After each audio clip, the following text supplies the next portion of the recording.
Hey there, guys. Welcome to KBRC Hobbies. Well, here's a little update on the Volkswagen rail buggy I've been working on.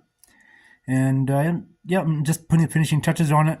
And I'll show that to you in a minute. So, anyways, uh, as I was building this thing, I started realizing that it was going to be more of a showpiece on like a shelf piece than like a rolling RC. And for the reasons is I just put so much work and effort into it, and it just wasn't gonna do what I wanted to do. I put a lot of time in this thing, a lot of time to get it what I wanted to, and it didn't really turn out exactly what I wanted. I mean, it looks the part and such, but it just there is just so much time I've put into it, so much effort and time, and I just got to a point and I figured, well, this is never going to be a running model. I mean, all the time and effort I put into it. So after I realized that part, excuse me, after I realized that this is going to be a strictly a showpiece model, or on the shelf just for me to look at, maybe friends who come over and stuff.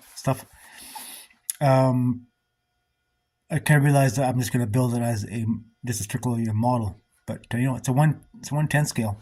So, anyways, we did a lot of work to it, and we're going to go through it. So we got the interior done on it. Nothing special on it. Pretty much stock seats and steering wheel and such in there. It's all black, which I really like. We had to build our own Volkswagen engine. That's all scratch made.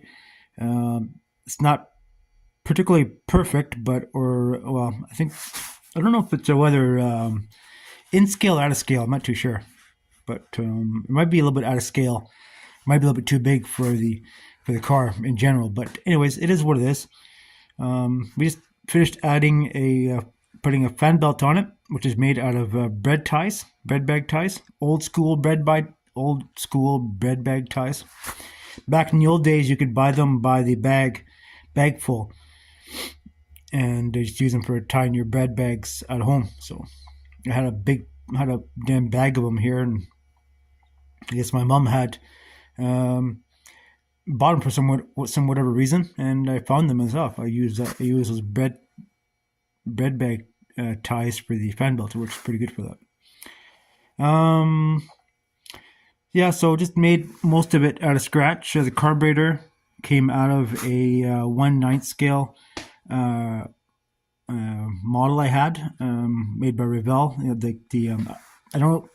Anybody who watches my video here, you may not know, but Revell model kits came out with a 1/9 scale roaster, which is this one here.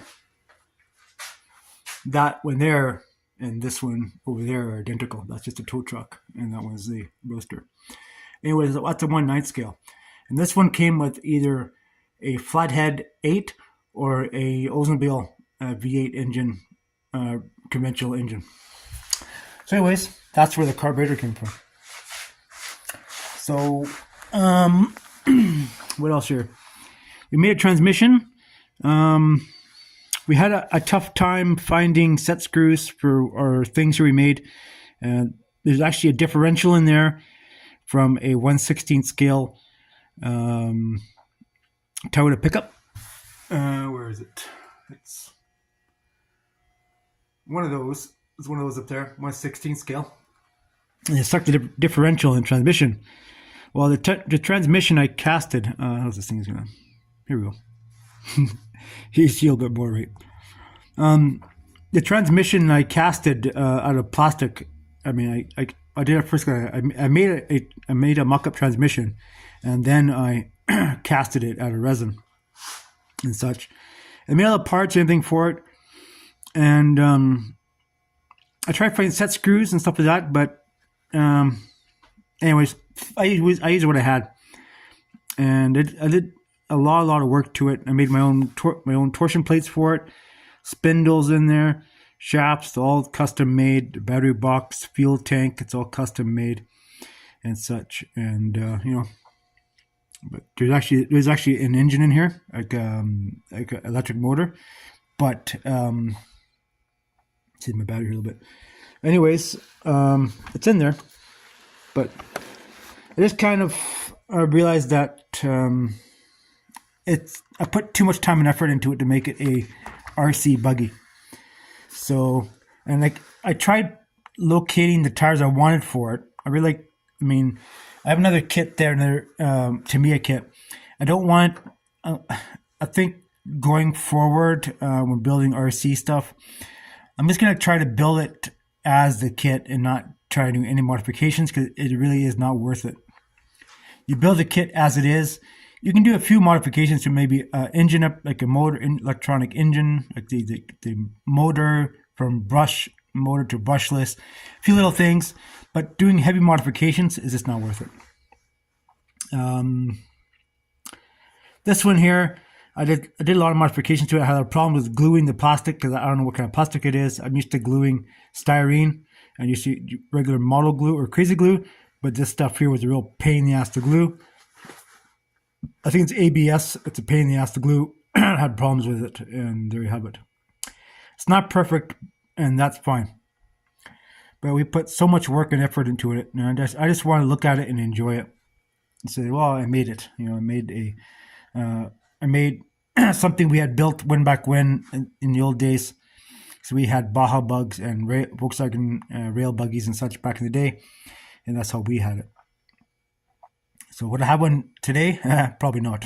I got an ATV to go. I have an ATV to go up in the hills with. So, anyways, there you have it. Yeah. So, sometimes if an RC project does not turn out the way you want it, just build it as a stationary model. So what? You just admire it. So, anyways, guys, that's pretty much a final for that project. There, we did a lot of, like I said, we did a lot of work to it. All we do is finish painting the fan on it, and then it's going to put on the shelf, and there you have it. So, thanks for watching my video, and we'll come up with another project here shortly. Bye for now.